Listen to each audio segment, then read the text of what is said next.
Israel ने Houthi हमला किया नाकाम।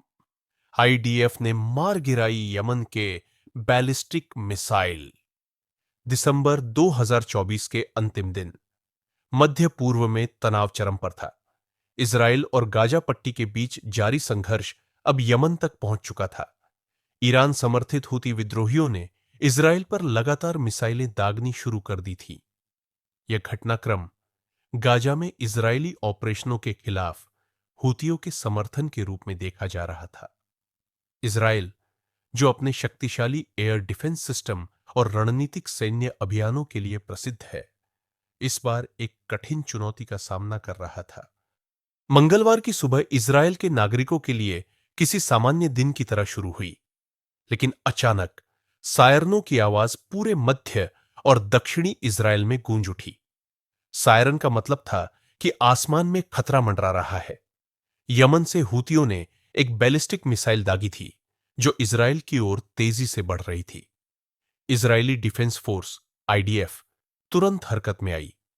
उनकी वायु रक्षा प्रणाली, जिसे दुनिया के सबसे उन्नत प्रणालियों में गिना जाता है, ने मिसाइल को हवा में ही मार गिराया। इस हमले के कारण कोई जान माल का नुकसान नहीं हुआ, लेकिन तनाव ने पूरे देश को अपनी गिरफ्त में ले लिया। आईडीएफ के प्रवक्ता ने बताया, मिसाइल को हमारी एयर डिफेंस सिस्टम ने सफलतापूर्वक रोक दिया।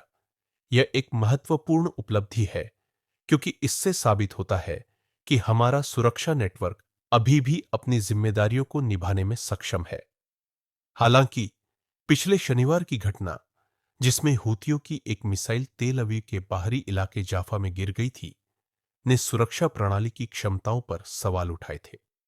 21 दिसंबर की वह घटना, जब हूतियों की मिसाइल जाफा में गिरकर 16 लोगों को घायल कर गई थी, इजरायल के लिए शर्मिंदगी का कारण बनी थी। उस समय इजरायल का एयर डिफेंस सिस्टम मिसाइल को रोकने में असफल रहा था। इससे इजरायल के अंदर आलोचना का दौर शुरू हो गया। सुरक्षा विशेषज्ञों ने दावा किया कि इजरायल की वायु रक्षा प्रणाली, चाहे वह आयरन डोम हो या एरो मिसाइल डिफेंस सिस्टम, हूतियों की नई तकनीक के खिलाफ कमजोर साबित हो रही है।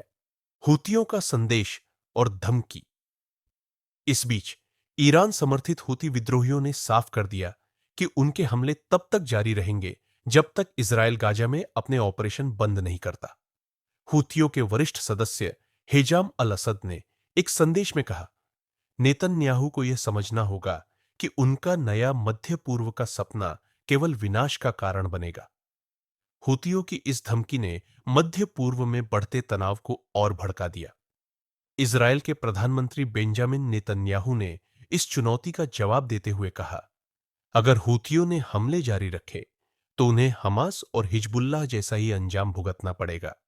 इजरायल ने पिछले सप्ताह यमन में हूतियों के सैन्य ठिकानों पर बड़े हवाई हमले किए थे। इन हमलों में हूतियों के हथियार, डिपो, ऊर्जा संयंत्र और उनके प्रमुख बंदरगाह हुदैदाह को निशाना बनाया गया। इजरायल ने स्पष्ट किया कि वह किसी भी खतरे को बर्दाश्त नहीं करेगा। नेतन्याहू के आदेश पर हुए इन हमलों ने यमन में मानवीय संकट को और गहरा कर दिया। हुदैदाह, जो पहले से ही युद्ध और गरीबी की मार झेल रहा था, अब इजरायली हमलों का नया शिकार बन गया। इजरायल ने इस बार अपनी रणनीति में एक बदलाव किया था। उसने न केवल हूतियों पर सीधा हमला किया, बल्कि ईरान को भी अप्रत्यक्ष रूप से चेतावनी दी। हूतियों के पीछे ईरान का समर्थन एक खुला रहस्य है। नेतन्याहू ने अमेरिका और यूरोपीय संघ से अपील की कि वे ईरान पर दबाव बनाएं। अमेरिका ने पहले ही हूतियों को आतंकी संगठन घोषित कर दिया है, लेकिन उनके हमलों को रोकने के लिए ठोस कदम अभी भी अधूरे हैं। इस संघर्ष का सबसे बड़ा प्रभाव आम नागरिकों पर पड़ा। इजरायल में सायरनों की गूंज के बीच लोग सुरक्षित स्थानों की तलाश में भागते नजर आए। मेगन डेविड एडोम, एमडीए ने बताया कि सायरन के दौरान 20 से अधिक लोगों को इलाज की जरूरत पड़ी। इनमें से कई लोग तनाव के शिकार हो गए थे। यमन में हालात और भी खराब है। हूतियों के नियंत्रण वाले इलाकों में रहने वाले नागरिक लगातार हमलों और मानवीय संकट का सामना कर रहे हैं। ईंधन, दवाइयों और खाद्य सामग्री की भारी कमी ने यमन को नरक बना दिया है। इजराइल और हूतियों के बीच बढ़ता यह टकराव सिर्फ दो पक्षों की लड़ाई नहीं है, यह मध्य पूर्व में बढ़ते तनाव का एक हिस्सा है। गाजा, यमन और ईरान के बीच जुड़े इस संघर्ष ने पूरे क्षेत्र को अस्थिर कर दिया है। विशेषज्ञों का मानना है कि अगर यह टकराव यूं ही बढ़ता रहा, तो यह एक बड़े युद्ध का रूप ले सकता है। इजराइल को जहां अपने नागरिकों की सुरक्षा की चिंता है, वहीं हूतियों को ईरान का समर्थन एक नई ताकत दे रहा है। अब क्या होगा आगे? इस सवाल का जवाब आसान नहीं है। इजराइल, जो अपनी सैन्य ताकत और उन्नत तकनीक के लिए जाना जाता है, अब हूतियों की नई रणनीति का सामना कर रहा है। दूसरी ओर, हूतियों को यह समझना होगा कि इजराइल के साथ सीधा टकराव उनके अस्तित्व के लिए खतरा बन सकता है। मध्य पूर्व में शांति के प्रयास अब और कठिन हो गए हैं। इजराइल और हूतियों के बीच यह संघर्ष सिर्फ दो पक्षों का मामला नहीं है, यह एक बड़ा भू राजनीतिक खेल है।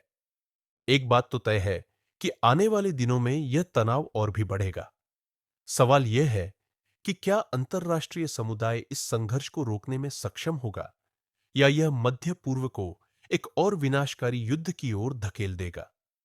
इजराइल और हूतियों की इस जंग में आसमान में उड़ा दी गई मिसाइलें केवल हथियार नहीं थीं, वे उस आग की चिंगारी थीं जो पूरे क्षेत्र को झुलसा सकती है।